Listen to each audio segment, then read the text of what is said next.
17,000 familja se jgawdu minn ħlas aktar malajr tal-feed-in tariff. Jiġifieri l-bilanċ tal-elettriku ġenerat minn pannelli fotovoltaiċi iktar minn dak ikkunsumat. Dettalji dwar dan tagħhom il-Ministru tal-Enerġija Konrad Mizzi meta ħabbar sistemi li se jħeġġu iktar familja jqilbu għal sistemi ta' enerġiji notfa.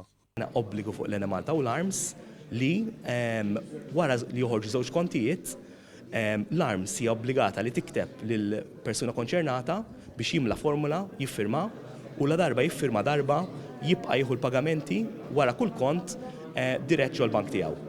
Din ser tkun qed tieħu post sistema mdaħla minn amministrazzjoni preċedenti li kienet waħda inqas effiċjenti u li konsegwenza tek il-familji u l-industriji kienu qed idumu biex jirċievu l-ħlas dovut lilhom. Fil-fatt se jitħallsu wkoll mal-5 miljun u 400,000 euro lil familji u industriji li kienu produċew l-elettriku lil gvern mill-pannelli fotovoltaiċi tagħhom.